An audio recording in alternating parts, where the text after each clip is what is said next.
Rádio Rio de Janeiro, a emissora da Fraternidade, passa a apresentar Luz na Penumbra, programa que leva ao seu coração a mensagem da doutrina espírita.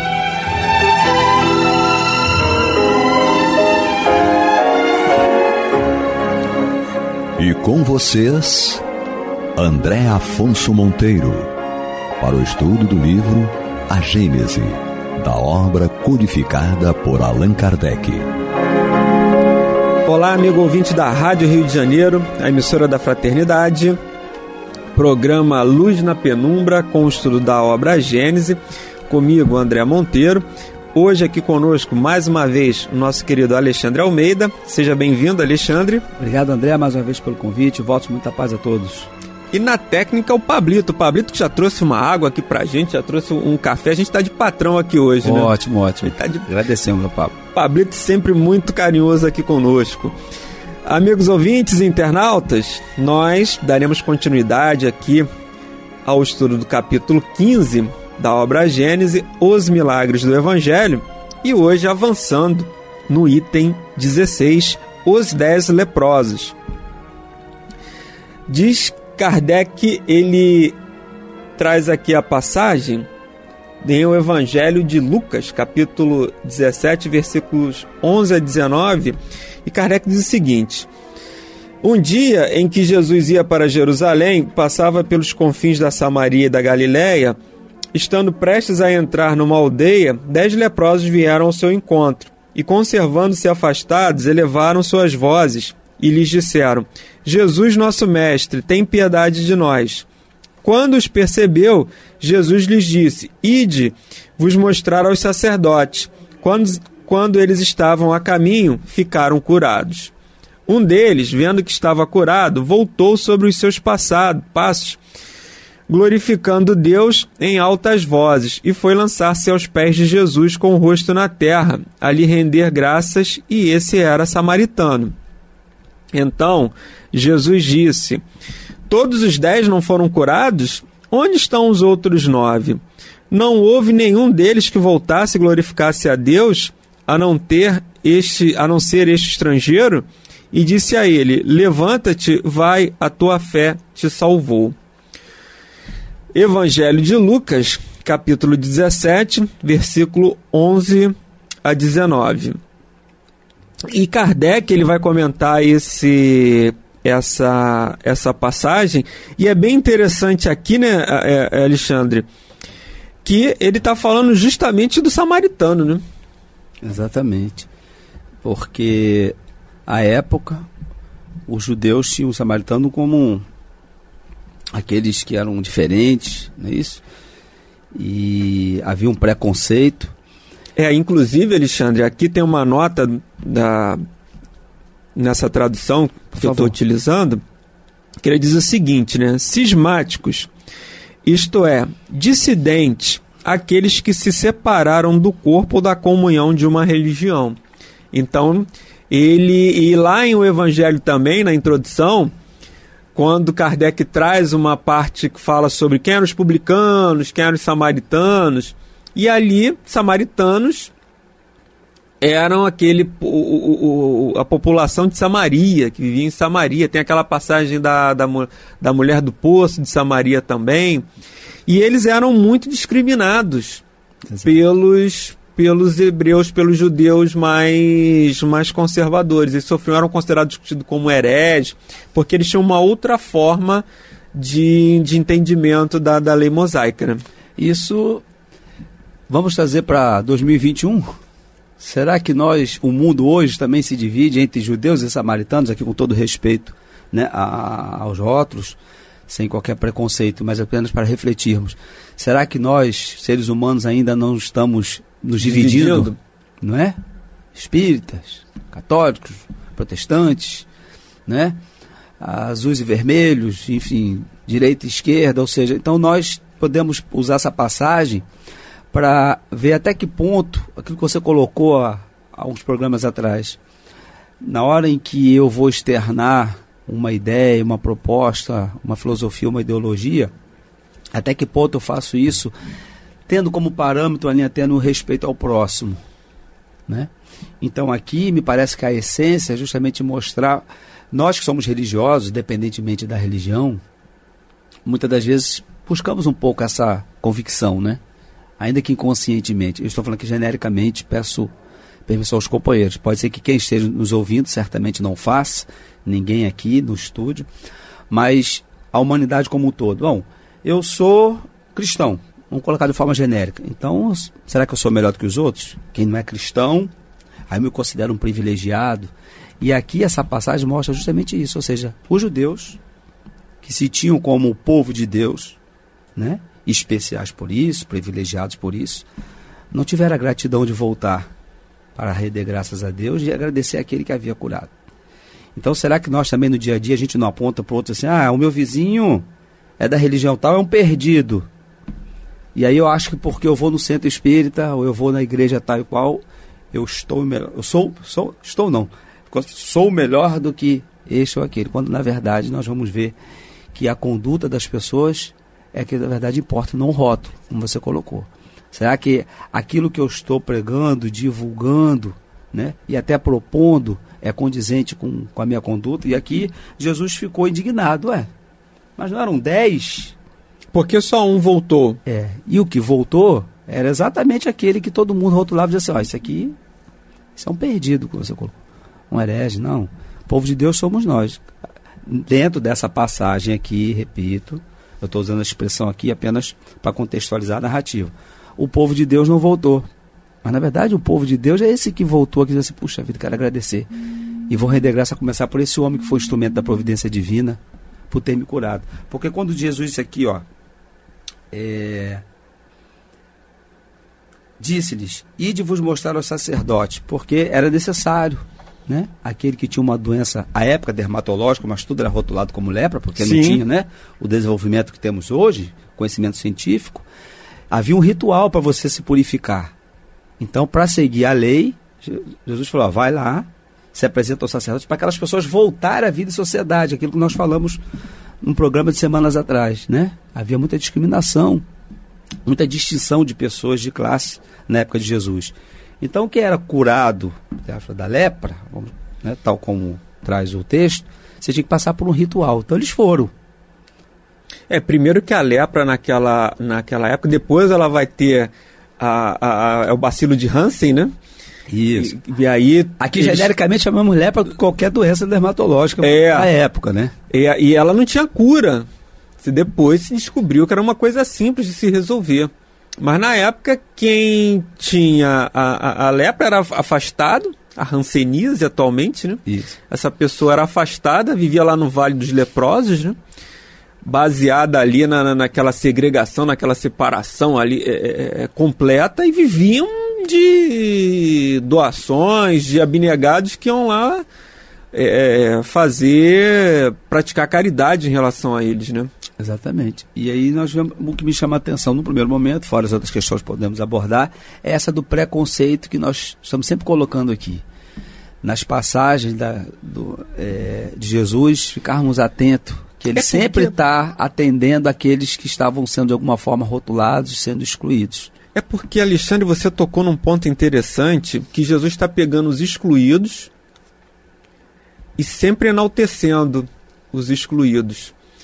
E quando ele faz isso, é interessante que ele sempre fala isso, ele raça hipócrita, né, chama os fariseus. Você vê que naquele tempo eles eram divididos em saduceus, fariseus, levitas, samaritanos, publicanos. Tinha uma série, é muito interessante o amigo ouvinte internauta se ater àquela introdução ao Evangelho segundo o Espiritismo, que traz ali as castas que existiam, né? As castas que existiam. E a gente vê hoje no movimento espírita, a gente reviver isso.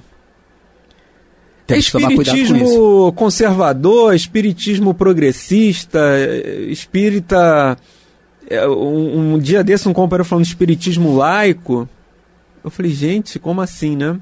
Verdade. Será que isso nos divide, nos separa, ou isso nos aproxima? Na verdade, se não estivermos vigilantes, nós vamos continuar a cometer os mesmos erros. Nós estávamos lá, nessa época, em alguma dessas castas. Em alguma dessas castas. Que achamos interessante. Não, aquilo ali tem mais afinidade, então vamos nos dividir. E a essência se perde, a gente fica com a forma. Sim. E nessa de ficar com a forma, a gente como você colocou, começamos a ficar divididos, né? Partidários. Quando na verdade a essência de Jesus é justamente aqui, é o semelhante. E você vê que naquela época, né, o judeu, que era a maioria, tribo de Judá, né? O judeu que era a sua maioria, o que acontece com ele? Ele discriminava lá, e ele se dividia ainda em fariseu, em rabino, em levita, enfim, tinha uma série de divisões lá, mas Jesus vai justamente utilizar como exemplo de renovação, de transformação, aquele samaritano que sofria a discriminação, que era um excluído, né? Mas, amigos ouvintes, nós estamos aqui estudando a obra Gênesis, capítulo 15, os milagres do Evangelho, no item 16, os 10 leprosos, comigo, Alexandre Almeida, e o Pablito ali na técnica.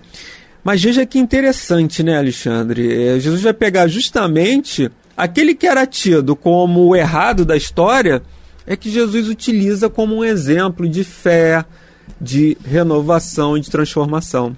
A questão é justamente procurarmos a resposta para a seguinte pergunta. Quem é o errado, né? Ou o que é o errado? É pertinente, André, e eu te agradeço você nos propor essa reflexão, porque nós vivemos um momento delicado no nosso mundo. Sim. Né? De transição planetária, como nós espíritas reconhecemos, e estarmos atentos para não permitir, sobretudo que o movimento, né, dos espíritos das sombras tirem proveito dessa nossa predisposição, que é secular, ou talvez milenar, né, de trabalharmos na divisão. Quem está nos ouvindo agora, seja pelo rádio, pela internet, né, presumo, a maioria de espíritos, frequenta as casas espíritas, estarmos atentos, como você coloca. Nós temos as nossas preferências, seja de que natureza for, nos esportes, na política, seja o que for, como criatura humana. Entretanto, né, como disse o próprio mestre, dai a César o que é de César, mas acima de tudo, dai a Deus o que é de Deus. Ou seja, a essência aqui do Evangelho, nós preservarmos, né, preservarmos a doutrina, de modo que preconceitos não continuem a causar tantos estragos, como aqui nessa passagem. Ou seja, havia um preconceito e uma discriminação na época de Jesus, e no momento em que ele atendia e atende a todos, ele chamava atenção. Olha, vem aqui, Alexandre, você que acha que está certo porque é Flamengo, que porque está do lado tal, do lado igual, olha aqui a sua conduta aqui, você Sim. não voltou, né? Sim. Você que é espírita, você acha que está certo que é espírita, você que acha que está certo, porque para Jesus, eu lembro que o nosso querido Mileco uma vez disse o seguinte, olha, Luiz Mileco. Isso. Luiz Antônio Mileco, não é isso? Luiz Antônio Mileco, isso. Bem lembrado. E presidente, ele foi presidente fundador da Spreb, é isso, Alexandre? Isso. E chegou a ser fundador também, né? Isso. E pessoalmente também, aqui através da Rádio Rio de Janeiro, eu vi também, olha, nós estamos espírita agora. Precisamos de rótulo agora, né? Uma vez que sejamos cristãos espiritualmente, não vamos ter rótulo, né? Jesus não é espírita. Então, agora, já que estamos aqui na condição de espírita, né, e para a providência divina, a parábola do samaritano, a passagem, exatamente isso, a providência divina preocupa com a nossa conduta, com o nosso comportamento, independentemente da nossa religião.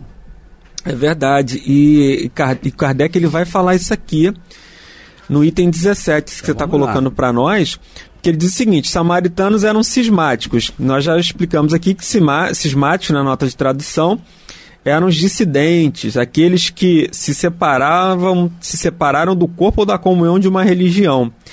mais ou menos como os protestantes com relação aos católicos. Os samaritanos eram cismáticos, mais ou menos como os protestantes com relação aos católicos, e os judeus os desprezavam como heréticos. Isso está bem informado também lá na introdução em O Evangelho. Curando indistintamente os judeus e os samaritanos, Jesus dava ao mesmo tempo uma lição, um exemplo de tolerância. Veja, ele não deixou de curar os judeus. Ele não deixou de curar ninguém. Exemplo de tolerância. E ressaltando que só o samaritano voltara para glorificar a Deus, mostrava que havia nele mais fé verdadeira e reconhecimento que naqueles que se diziam ortodoxos, judeu ortodoxo. Acrescentando, a tua fé te salvou. Jesus fez ver que Deus considera o que há no âmago do coração, e não a forma exterior de adoração. Nós já trabalhamos isso em programas anteriores também. Entretanto, os outros também tinham sido curados. Isso foi preciso para a lição que ele queria dar e provar a ingratidão deles. Quem sabe, porém, o que resultou disso e se eles realmente se beneficiaram da graça que lhes foi concedida. Dizendo ao samaritano, a tua fé te salvou. Jesus dá a entender que não aconteceu o mesmo com os outros. Aqui está uma grande questão, né? Porque ele deixa que, será que os outros se salvaram também? Se salvaram em que sentido, né, Alexandre? É porque o interessante é que nós observamos aqui pela narrativa que Jesus já sabia, né, como é objeto do nosso estudo, né, que apenas um ia voltar.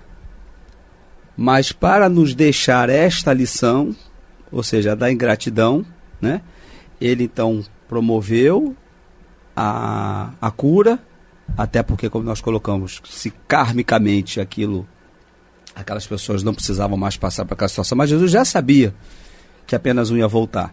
Mas para nos possibilitar a reflexão a respeito, né, ele assim procedeu. Agora, nós não sabemos se os demais que foram se apresentar aos sacerdotes, né, e que no primeiro momento não demonstraram essa gratidão, se de fato aproveitaram o evento, o fenômeno da cura física.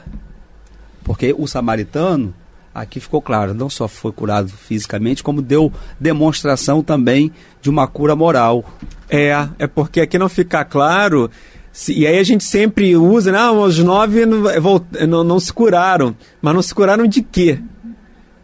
Não se curaram de quê? Tanto é que eles foram se apresentar ao sacerdote. Estavam limpos na pele. Não se curaram de quê, né? Agora, você vê, se não foram capazes de ser gratos, então provavelmente, porque qual é a mensagem do Cristo toda vez que ele curava? Olha, a tua fé te curou, né? Aquilo que você falou, as suas ações, os seus atos, todo o esforço que você fez, isso que te curou, não foi pura e simplesmente o passe que eu te dei, a palavra que você deu a sua parcela de contribuição. Então, esse ponto de interrogação em relação aos demais mostra o seguinte, então aqueles que continuaram ingratos, será que talvez aquela patologia ali, aquelas chagas, não eram frutos talvez de comportamentos dessa natureza? Estou bem agora. Mas daqui a pouco, muito provavelmente, se a causa, né, que ele coloca aqui, se a causa não é removida, o efeito vai voltar. Então, veja bem, nós estamos aqui numa mesa, para que os companheiros possam, estou aqui numa mesa com o irmão André. Então vamos imaginar que a gente está aqui tivesse, não é o caso, mas apenas para exemplificar, tivesse aqui um glacê de bolo, um açúcar, havia umas baratinhas, umas moscas. Eu posso das duas uma. Pedir aqui o nosso irmão Pablo uma flanela aqui e ficar espanando. Vou afastar, mas elas vão voltar. Porque a causa ainda se encontra. A mesa continua ali, né? Ali com açúcar e tal, atraindo os insetos. Mas eu posso simplesmente, então, ao invés de só estar espanando com a flanela, pegar aqui um multiuso, um sabãozinho, limpar a mesa. E aí, com certeza, os insetos não vão voltar. Então, aqui, na verdade, eles seguiram, se apresentaram para o sacerdote. Tô limpo, quero voltar para a sociedade. Me dá aqui minha carteira de trabalho, me dá meu CPF, meu RG, todo mundo. Pegar ali meu carimbo, sou cidadão, novamente. Mas aí eu continuo, aquela ingratidão, aquela indiferença, continua em mim, muito provavelmente. Eu vou, se não a lepra, mas outras patologias físicas virão porque eu vou me permitir a ter condutas equivocadas de tal modo que vou sofrer, potencialmente falando, questões físicas mais na frente. Então, a reflexão também dessa passagem é para que nós reflitamos acerca, será que muitas das vezes quando a gente fica curado, né, André? O médico chega assim, olha, ô Alexandre, você tá bom? Vida nova. O vida nova ali é o quê? Para eu pegar e voltar a fazer as coisas que eu estava até então proibido de fazer? Ou esse vida nova ele tem também uma proposta espiritual, né, moral? Como é que eu posso proceder daqui por diante para não me deparar mais com determinadas situações? É verdade essa colocação, né, Alexandre? Porque o Emmanuel tem no livro Pão Nosso, essa questão que você trouxe para nós, da causa, né? Enquanto não cessar a causa, não cessa o efeito, e por isso das nossas doenças, das nossas dificuldades, elas estão sempre normalmente estão atreladas a uma necessidade espiritual. O Emmanuel, no livro Pão Nosso, tem uma passagem, tem o nome eu não me recordo agora o nome do título, mas ele fala justamente sobre isso. Ele fala sobre, nessa passagem, sobre o terreno. Imagine um terreno. Você tem um terreno e naquele terreno você não limpa o terreno. As pessoas jogam sujeiras ali, enfim. E o que vai acontecer com esse terreno? Ele vai se tornar um ambiente daqueles bichos peçonhentos, né? De bichos, de ratos, de urubus, de bichos que que vivem nessas condições, se alimentam até que necessitam desse ambiente para prosperar. Então ele fala assim, enquanto você vai espantar, mas enquanto você não limpar o terreno, enquanto você não deixar o terreno limpinho, limpar e mantê-lo limpo, ele vai continuar a ter problema. Ele faz essa analogia conosco, com o nosso coração, com o nosso corpo físico, com os nossos sentimentos. Enquanto você não se limpar, e o limpar aqui é sentido figurado, né? Enquanto você não se esvaziar dos lixos emocionais, dos lixos mentais e até dos lixos materiais também, você vai continuar tendo aí a causa, os efeitos das expiações, né? Porque é importante, concluindo, refletirmos acerca da nossa conduta e sempre trabalhar a nossa conduta com o que de conhecimento que nós já adquirimos, sobretudo as questões morais. Estamos no mundo onde temos os nossos desafios, os nossos problemas, mas a nossa responsabilidade ela vai ser proporcional àquilo que já somos capazes de suportar ou realizar no bem. Muito bem, essa é uma questão bem delicada. Nós estamos caminhando aqui para o final do nosso programa, mas entendendo que o milagre não existe, né? A gente vai chegando à conclusão, né, Pablito? Milagre não existe. Se você quer ser curado, você precisa trabalhar na causa. Ter fé, né? Mas a fé é aquilo que nós falamos, as atitudes, né? Ter fé com ação. Amigos ouvintes, nós estamos aí caminhando para o final do nosso programa, desejando a todos muita paz em seus corações e até a próxima semana, se Deus quiser. Um abraço a todos e o convite para o próximo programa. Fiquem com Deus. Você está ouvindo pela Rádio Rio de Janeiro o programa Luz na Penumbra.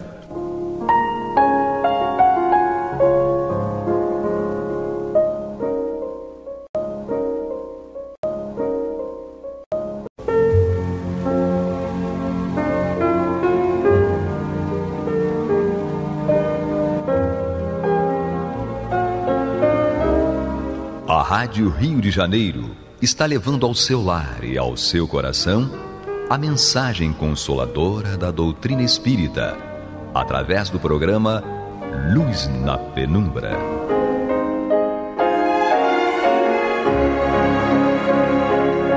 E agora com vocês, Nádia do Couto Vale, para comentar o céu e inferno ou a justiça divina segundo o Espiritismo, da obra codificada por Allan Kardec.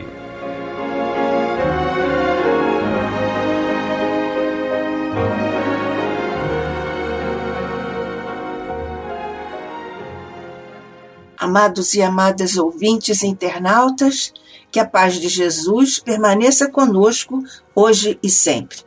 Continuamos o nosso estudo juntos aqui pela Rádio Rio de Janeiro, no programa Luz na Penumbra, o livro, esta obra, O Céu e o Inferno, a Justiça Divina segundo o Espiritismo, no qual nós estudamos, já estamos na segunda parte, o depoimento, a trajetória dos espíritos que Kardec classificou de acordo com o seu nível evolutivo.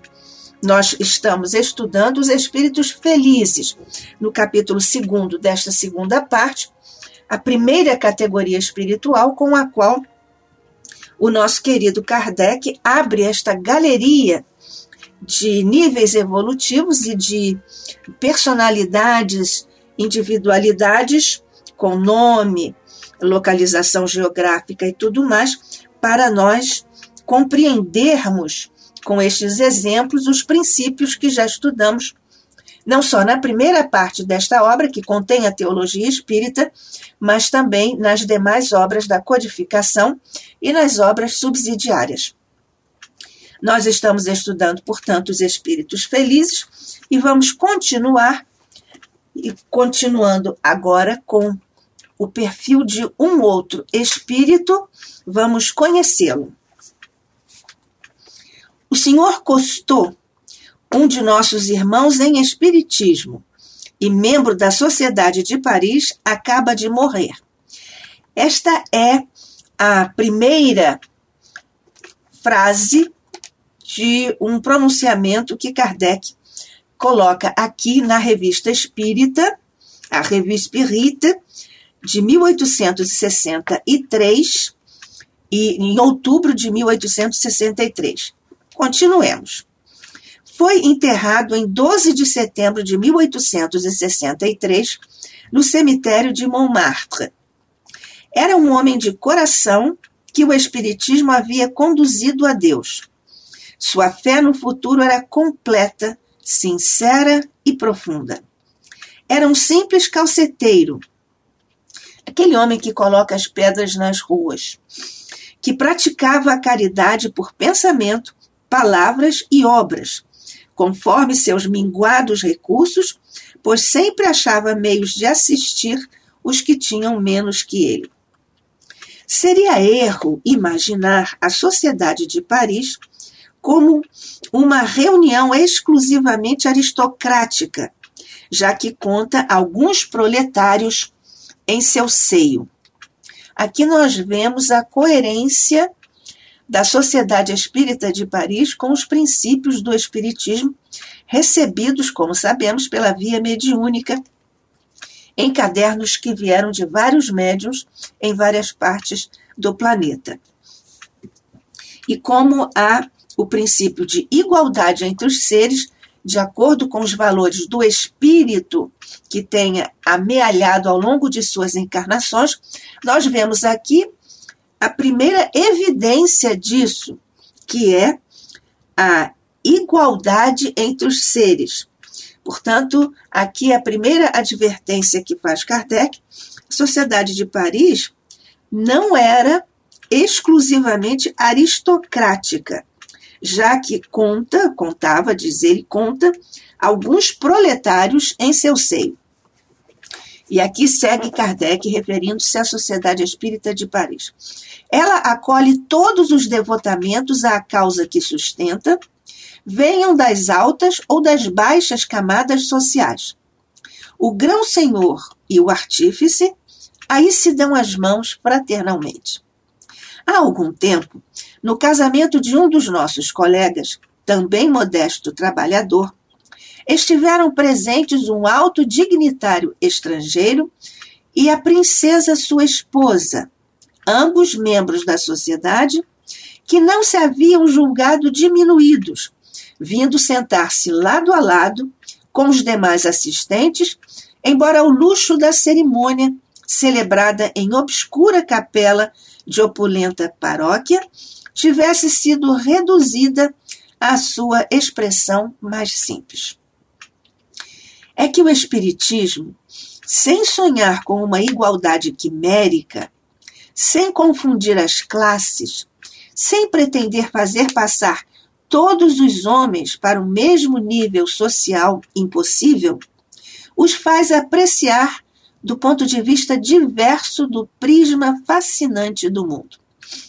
Ensina a ele que o pequeno pode ter sido grande na terra, que o grande pode tornar-se pequeno e que no reino celeste as posições terrenas não são levadas em conta.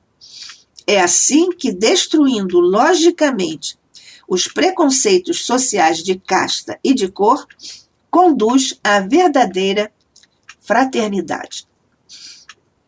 Uma lição e uma evidência que ainda hoje, e principalmente nos dias de hoje, vemos que persiste como orientação e como vivência. No mundo ainda vivemos tantos preconceitos e tantas desigualdades sociais que não estamos conseguindo ainda superar, como está aqui exemplificado nesta reunião, que é uma evidência da vivência dos espíritas lá na Sociedade Espírita de Paris, do princípio da igualdade perante Deus e não perante os homens. Então, continua Kardec aqui, em outubro de 1863, na Revista Espírita. Nosso irmão Cousteau era pobre, deixa uma viúva na pobreza e foi enterrado na vala comum, porta tão eficaz para conduzir ao céu quanto um suntuoso mausoléu. O Sr. Dambel, vice-presidente, e o Sr. Canut, secretário da sociedade, presidiram ao cortejo fúnebre. Aqui nós perguntamos, mas por que Kardec não foi a este sepultamento, a este enterro? Kardec não estava em Paris nessa ocasião, eis o motivo. Segue o próprio Kardec aqui na Revista Espírita. Ambos, referindo-se ao Sr. Dambel e ao Sr. Canut, ambos pronunciaram sobre a tumba palavras que causaram viva impressão na assistência e nos próprios coveiros, visivelmente comovidos, não obstante indiferentes a tais cerimônias. Eis a alocução do Sr. Canut. Aqui fala o vice-presidente, Sr. Dambel, e o Sr. Canut, o secretário da sociedade. Vejamos aqui a alocução do Sr. Canut. Caro irmão Cousteau, há apenas alguns anos, muitos dentre nós, e confesso que eu era o primeiro, não teríamos visto ante este túmulo aberto senão o fim das misérias humanas e depois o nada, o terrível nada, isto é, nada de alma para merecer ou expiar, e, consequentemente, nada de Deus para recompensar, castigar ou perdoar. Continua o Sr. Canut. Hoje, graças à nossa divina doutrina, aqui temos o fim das provas, e para vós, caro irmão, cujos despojos mortais restituímos à terra, o triunfo de vossos labores e o começo da merecida recompensa pela vossa coragem, pela vossa resignação, pela vossa caridade, numa palavra, pelas vossas virtudes e, acima de tudo, vemos a glorificação de um Deus sábio, todo-poderoso, justo e bom. Continua o Sr. Canut junto à tumba do Sr. Antoine Cousteau. Levai, pois, caro irmão, nossas ações de graças aos pés do Eterno, que se dignou dissipar à nossa volta as trevas do erro e da incredulidade, porque ainda há pouco tempo atrás, nesta circunstância, nós vos teríamos dito, com a fronte abatida e o coração desalentado, adeus, amigo, para sempre. Hoje vos dizemos, com a fronte erguida e radiante de esperança, o coração cheio de coragem e amor. Caro irmão, até mais ver. Orai por nós. Aqui uma expressão de como o Espiritismo transforma as criaturas.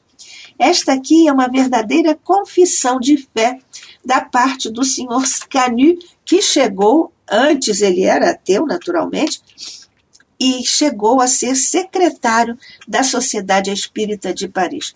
Tal a força do argumento, dos exemplos, dos raciocínios, da lógica e da comprovação que nos oferece a doutrina espírita. Nós vamos continuar lembrando que estamos juntos, eu, Nádia do Couto Vale, e você, caro, cara, amigo, amiga, ouvinte, internauta, estudando ou continuando o nosso estudo de O Céu e o Inferno, a Justiça Divina segundo o Espiritismo, desta vez conhecendo o senhor Antoine Cousteau, Espírito Feliz. Estamos no capítulo de estudo dos Espíritos Felizes.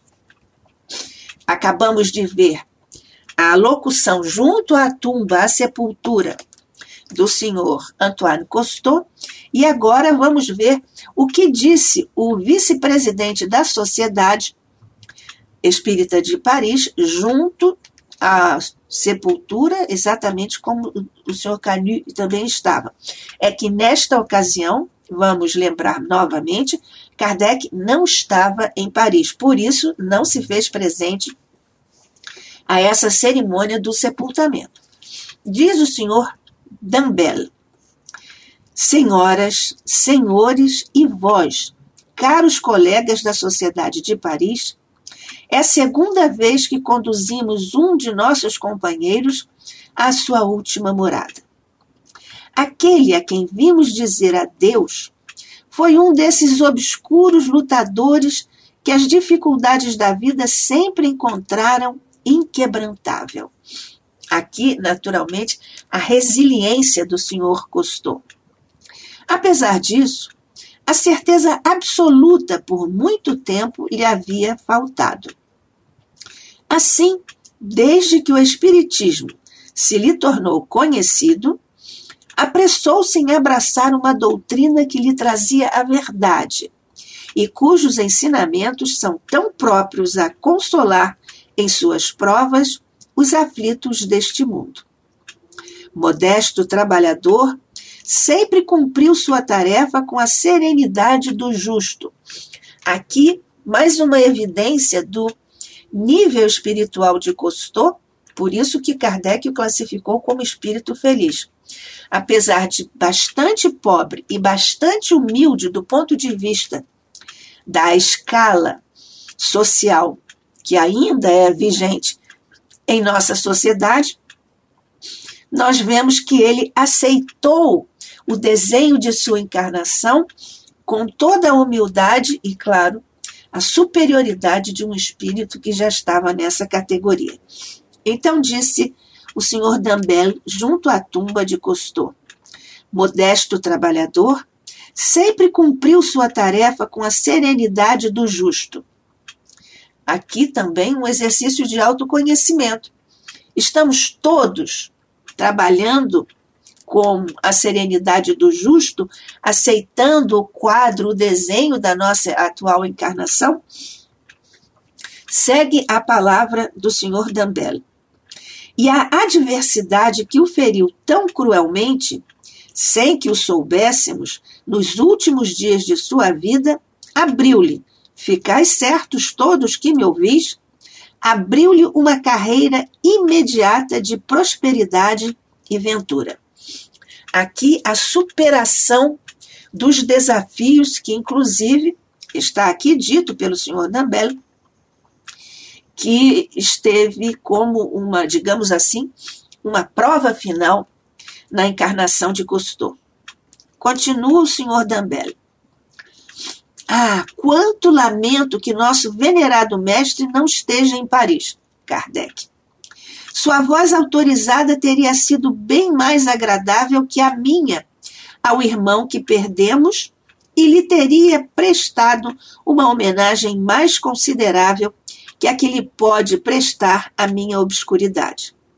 Aqui a humildade também do Sr. Dumbell, vice-presidente da Sociedade Espírita de Paris. Continua ele. Eu teria desejado dar aos funerais de nosso colega uma solenidade maior, mas fui prevenido muito tarde para comunicar a todos os membros da sociedade presentes em Paris. Mas por poucos que sejamos aqui, representamos a grande família espírita, que uma fé comum no futuro une de um extremo a outro do mundo. Somos os delegados de vários milhões de adeptos, em cujo número vimos pedir, caro e lamentado colega, que contribuais, doravante, nos limites de vossas novas faculdades, para a propaganda de nossa magna doutrina, que em meio de vossas últimas e cruéis provas, vos sustentou tão energicamente. Ah, como disse tão eloquentemente nosso caro presidente Allan Kardec, nos funerais de nosso irmão Sanson, é que a fé espírita dá, nesses momentos supremos, uma força de que só se pode dar conta aquele que a possui. E esta fé, o Senhor Cousteau a possuía no mais alto grau. Caro Senhor Cousteau, sabeis do vivo interesse que a Sociedade Espírita de Paris tinha por vós.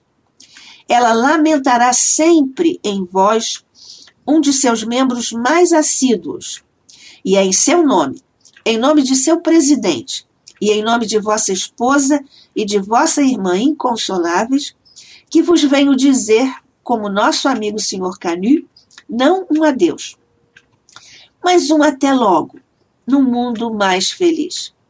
Que possais fruir nesse onde agora vos achais, da felicidade que mereceis e vir nos estender a mão quando chegar a nossa vez de nele entrar.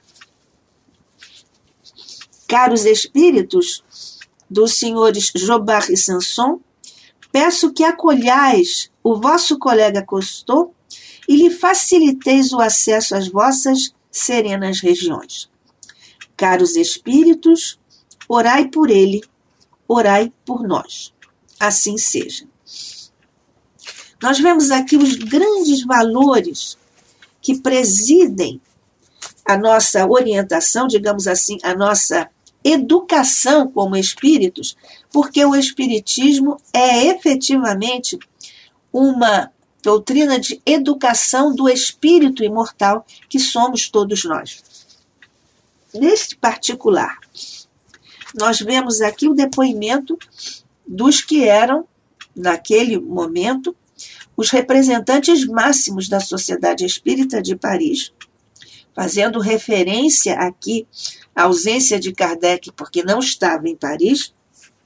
E, muito interessantemente, o senhor Dumbell, ele aqui se dirige aos senhores Jobard e Sanson, lembrando que esses espíritos, nós já estudamos essas trajetórias luminosas. Sanson, por exemplo, foi o espírito com o qual Kardec abriu este capítulo de Espíritos Felizes. Membro do grupo da Sociedade Espírita de Paris, Sanson é aquele, veja se você, cara amiga, amigo, ouvinte, internauta, lembra.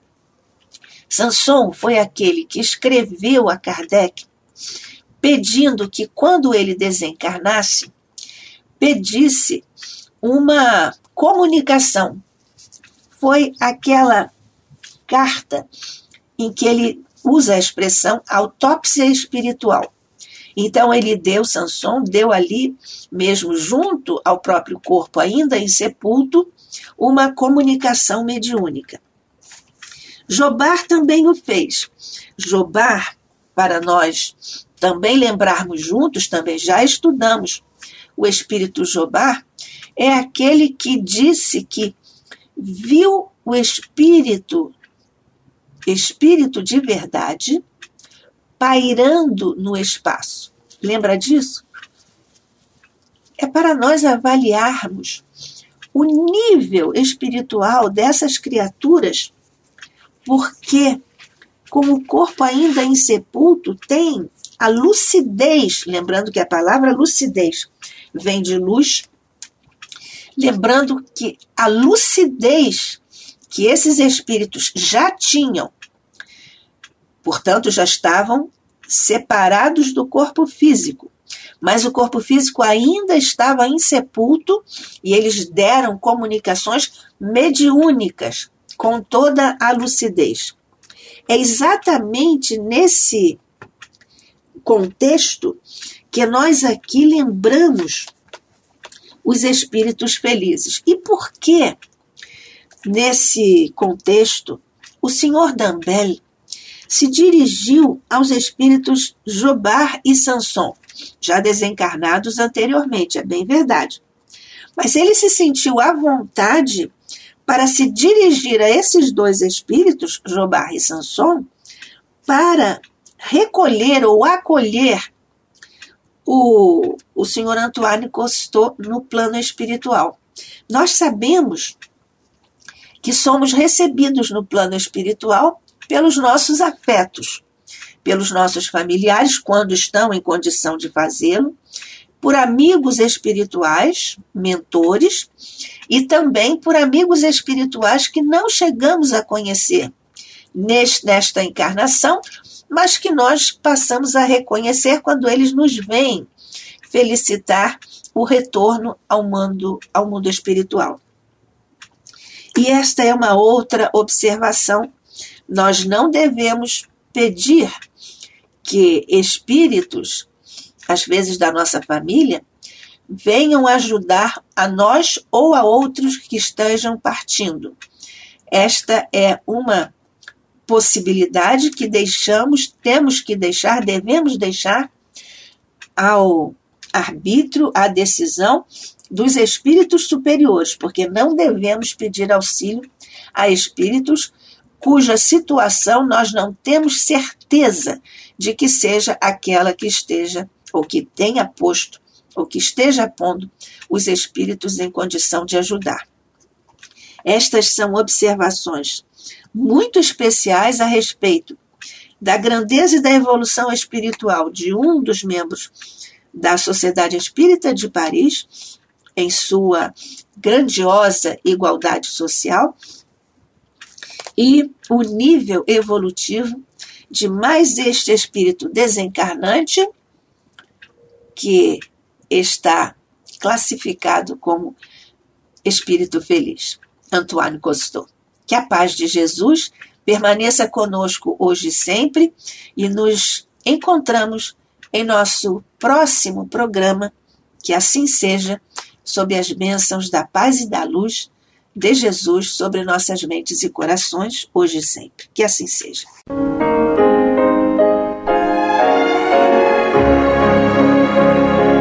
E vamos ouvir agora a prece de encerramento de nosso programa, na voz de Geraldo de Aquino.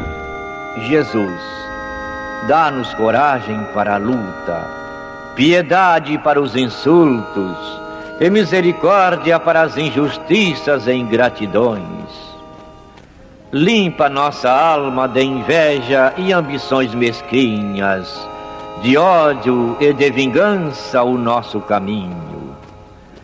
E que dentro em pouco, ao recolher-nos de novo ao calor do nosso leito, para que o sono nos dê a paz e o esquecimento das tristezas humanas, possamos sentir, Senhor, no mais íntimo de nosso ser, a doçura indefinível do Teu amor e a grandeza incomparável da Tua divina presença.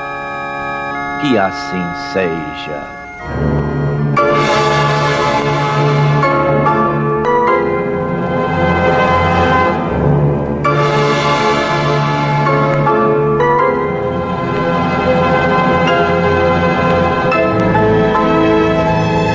Acabamos de apresentar o programa Luz na Penumbra, que voltará a ser apresentado amanhã às 21 horas nesta emissora.